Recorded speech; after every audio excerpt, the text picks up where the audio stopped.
All right, we have played our practice round. Let's look at these holes real quick just so we can get an idea of kind of a recap on where we're at on our holes.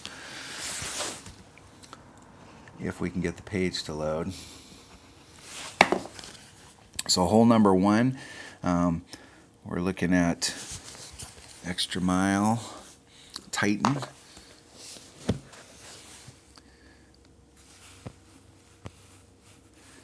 We're doing about 4 topspin. We're landing over here and going for the green. We're trying to get on in one and get our eagle. And I think it's going to be absolutely a requirement. If you want to be at the top of the charts, you're going to have to get an eagle on this hole. There's just going to be way too many people that are going to eagle this hole both times round. And you're not going to be able to, if you end up birdieing this hole, you're going to have to think of it as I dropped a shot. So this hole right here is definitely going to be a -2 hole.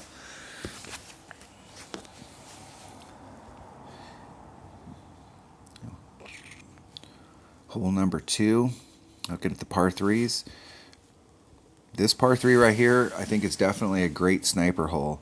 You've got lots of green to work with here to run that ball up. The sniper's going to give you good ball guide. We were able to come to this hole with a navigator and give ourselves a really decent shot for hole in one. Now you can see there's a little bit of movement out here on the green. And I did notice that when we went to move our ball to the left or to the right, the ball guide would go from long, it'd go long and then it'd go short, then it'd go long and then it'd go short. Where we set up, it was in one of those short things. And when I hit it, it actually ended up short. It did not roll out. So there is some movement to the green. So it might not be a bad idea if you can get a little bit closer so that you can put a little bit of backspin and you can start yourself off so that you can make one bounce and then your second bounce actually bounces over those moguls and then runs you up to the hole. So this is going to be a hole we're going to work on all week because I think this is going to be, this is a great hole for hole in one. Because we have so much green to work with, we're just going to have to figure out how to deal with these little moguls, whether we try and run it up there or whether we try and backspin, bounce over them, and then try and go right at the hole. So this will be a hole that we definitely want to work on. We want to work on these par 3s. We do not want to risk our birdie. And on this hole, I don't think there's really any risk unless you ended up out here and you've got a really long putter down here at the bottom. I'm not sure if you can make it if you're down here at the bottom. You need to get up towards the hole. Hole number 3, par 5. So today was the first day I played this hole, and I'm definitely thinking that coming out here is going to be the way to go. Now, we tried to do this with a quarterback, and I don't think we could get out here with the quarterback. I think we had to use an extra mile. We probably could if we tried to bounce it from here and tried to bounce it over here, but this is definitely going to be, and if you hit, and we landed kind of in the middle out here. We didn't get super aggressive. The first time we played it, we actually ended up in the drink. The second time we left ourselves a lot of room for maneuver in front of us. We were a little short, and we brought a big dog, and we just barely was able to make it over. So if we were up here more towards the front, we were probably, if I can get my pen to work, we were probably in this area. But if we can get more up into the front, not risking it and pushing the issue and trying to get towards the green, you can probably use any driver from here to here. But from where we were at here, it was red line for the big dog with a katana ball right there. So if you're coming to this hole and your plan is just to lay up on this island, you better make sure you bring a good ball for that second shot, just in case. Because if you end up a little short out here, you're going to want as big a ball as you can bring. So for me, I'm going to bring an extra mile. I'm still going to work the Katana Titan deal to see which one of those is best. And I may, if I find myself where I can work out and perfect this drive shot so that I'm in a very consistent area, then I'm going to work. Usually what I normally do is for the qualifying rounds, my real goal is to make sure I get my drive landing area correct and I know what club I'm going to need from that area. And then I start trying to practice from that shot to see what it's going to take to get into the hole, especially on new holes. So right now, my big focus right now is just to know what driver I need on that hole and what ball I'm going to need so that I can put myself in the spot that I want to be in. But this side over here does not look good at all. Even if you get way out here, you've still got to, now you've got to make a curve and you've got to get between these two sand traps. Coming out here, you can take those sand traps out of play. So I'm definitely going to be a fan of coming out to this little island. But I'd really like to come out to this island with a higher, a ball that, or a club that's got better accuracy. So I'll have to go back and watch the video and see what it looked like with the QB. Like if I was way, way short, I can't remember. But this will be a hole that we're going to work on through the week to perfect our landing spot for our drive. And then once we do that, then we'll know exactly what kind of wood we're going to need. But when you're playing these par fours to start off with, or these par fives, bringing a big dog. So if you do lay up in an area and you go, oh, that wasn't the good area, at least you got a good second club to help you out. So hole number 3, right now I'm going to bring an extra mile Titan Katana, big dog until I work out that drive. Hole number 4, and hole number 3 is definitely, let's take a look here. You've got a serious Albie shot. If you can get out here, you got an albatross shot here, and that's what you want. That's what you're looking for on your drive, is to give yourself a very reasonable albatross shot. But this is going to be a -2 hole all day. So, if you don't get an eagle on this par 5, you're definitely going to be down one on everybody else. Hole number 4, another par 3. I've seen people play this in numerous different ways where they bounced off this island and they bounced off this island. We're going to go right at this with a Guardian and Navigator. It puts us in our mid club. So our red line, is up in here, and then so we're right at mid club here. We're starting off on the fringe, and I'm doing a 1.5 per ring adjustment because I'm in mid club, and we're doing max backspin with the Navigator that we're using. We're using max backspin, max right hand curl, side spin, and then I'm applying a little bit of curl, and it's coming up here on this backboard and then coming back down towards the hole. And this is the hole we're going to have to perfect our landing spot in order to try and increase our odds of getting a hole-in-one. I think if you hit from over here and you're using your long iron, you're going to get a better run at the hole to try and go for hole-in-one. But I'm not a big fan of hitting over these areas, especially during tournaments where, these par 3s, if you get a birdie on a par 3 during a tournament, you're in big, big trouble. So during tournaments, I'm always a fan of, I may have less of a chance for hole-in-one, but I have 0 chance for epic fail. So if you're out here and you blow that shot and you end up in the rough or you end up in the water, you're done. So we'll have to work on this to see if we can increase our odds of getting a hole-in-one by doing the shot that we have, and we're just going to have to work on it throughout the week. Hole number 4 is definitely going to be a birdie hole. Hole number 5. Hole number 5, we used a quarterback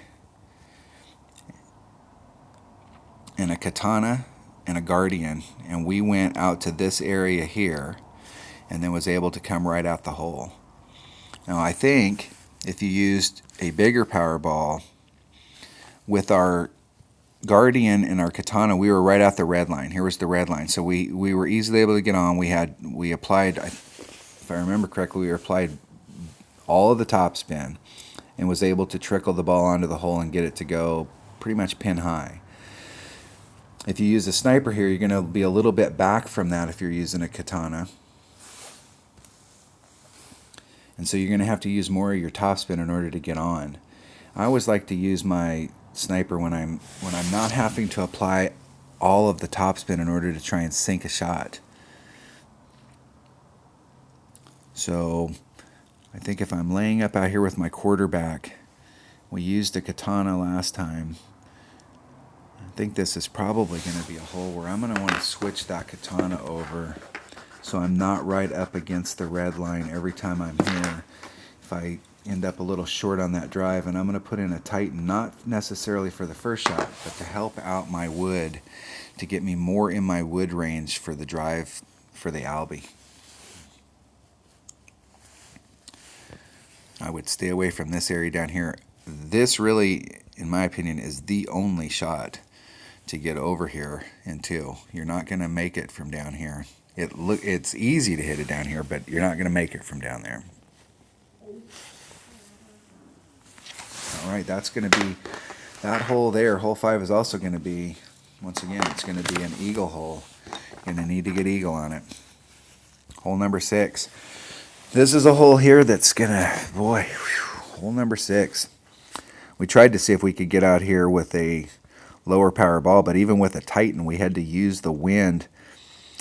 We were just barely out there with the Titan, and we left the wind that was in it. We got caught up in the sand trap, and that was just because I hit it great instead of perfect. But, you know, maneuvering your way through here, this might be one of those holes that if you have a bigger power ball, to bring out your 4 power ball, because you're going to be able to get over here without having to use as much, if any, overpower. You could use the wind to your advantage. And if we can take this shot, because it's so technical to get through here, and be able to take that shot without doing overpower, then we're going to increase our odds of being consistent. But this is going to be a hole right here that you're going to need to get. I think the people at the top of the charts are going to have, everybody's going to have 2 eagles on this. They're going to eagle it both times through.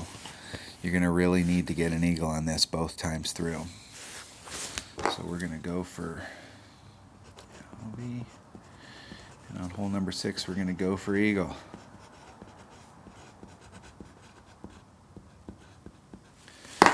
Okay, hole number 7. First time I played this hole was today. We used a navigator, and our Saturn red line was right there on that side. So we were able to have a little bit of maneuverability room over here, and then with backspin, side spin, and curl, we were able to get it to come towards the hole. Now what we could do is we could use a bigger power ball.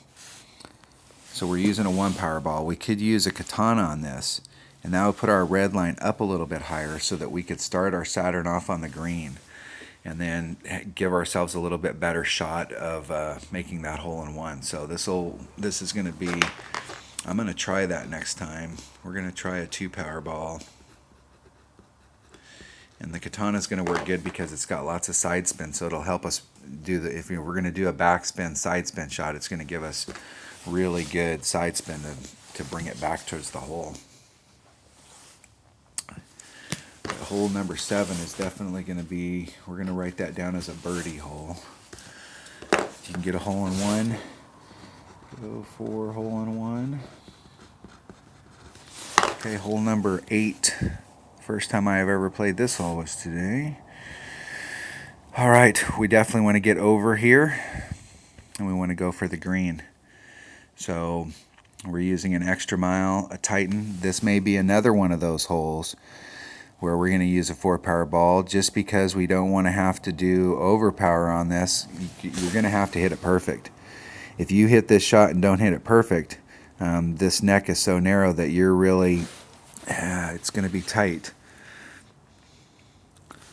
So we're going to use an extra mile on a Titan, and we're going to use, where is the 1 top spin? Maybe no top spin. So in this hole, extra mile, Titan, possibly a 4 power ball. You don't have to put a lot of top spin on it in order, once it goes over this. But we want to try and not have to use overpower every time we come to this hole. You can lay it up out here, but this is really the shot. We've got to go, on this hole, we have got to go for eagle. This is going to be a go for eagle hole. And it's, once again, just like the other 2 par 4s, you're going to need to get an eagle on this every time you come through. Hole number 9. So we came out into here. We tried it out with a quarterback, and we didn't do any serious overpower. We did apply a little bit of power. We used the Titan ball, and we were out in this area with our sniper, which is what we brought. Our red line was right here, so we were able to get on. We were able to allow the wind to pull us forward and get up to the hole, but we didn't really give ourselves a super serious shot to get Albie. So I'm thinking that we're going to need to use an extra mile to get, we're going to need to use a club that's got a little more distance to get us further up into the chute. So if we can get, and we do not want to press the issue here, but if we can get there, I was about right here. If we can get up into, anywhere along that line, then we're going to have a nice, we're going to be able to start our shot off here or, a little closer to the hole so that we can utilize the sniper's ball guide. Any wood's probably going to get it done as long as you can achieve the distance that you need over here. So here I'm going to bring an extra mile, a sniper, and a Titan, and we're going to continue to work that shot and see how we like it. We're trying to go for Albie here. We want to give ourselves an albatross shot. We don't want to look at this as, hey, all I need to do is get over there on the green so I can get my eagle and go home. We want to make sure that this shot from here to here gives us a legitimate chance for albatross. Okay, but once again, this is going to be an eagle hole all day long.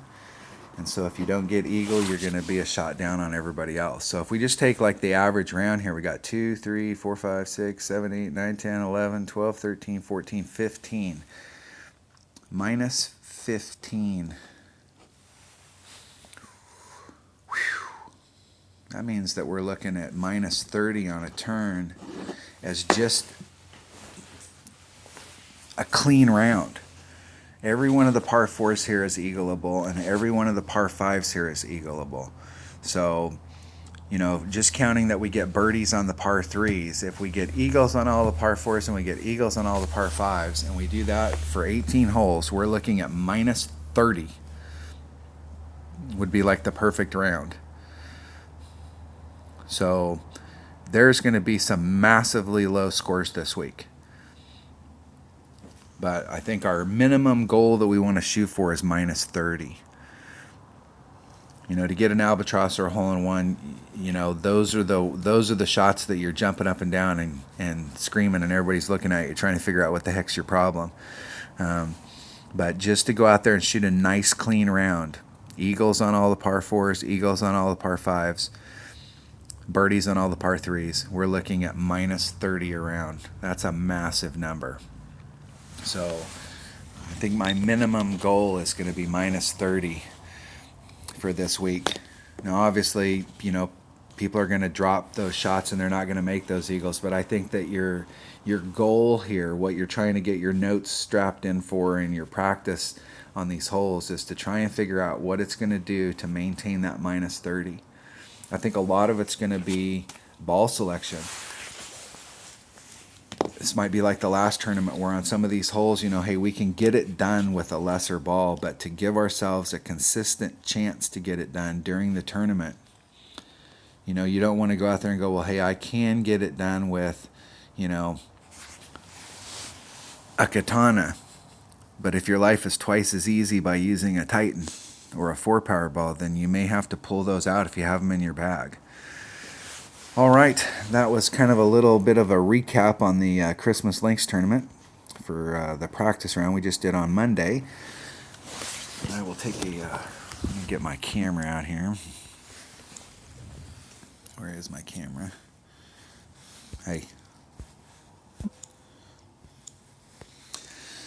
So there's my preliminary notes on what I'm going to be doing here.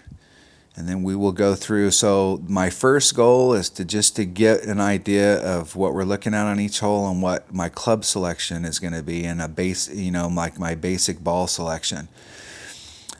My first goal on all these holes is to perfect the drive, because once you perfect the drive and you get into that spot, then it's going to tell you what your next club needs to be.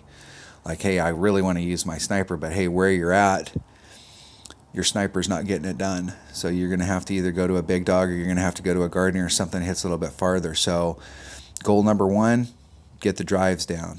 Goal number 2, now that you got the drives down, let's figure out what it's going to take to get on the green and get it in the hole. So there's my preliminary notes. All right. That was just a little bit of a recap on the Christmas Links tournament. You guys have a great tournament. Hopefully everybody does really good this week. It's always nice when we have brand new holes. And I appreciate you watching. Have a great day. Have a great holiday.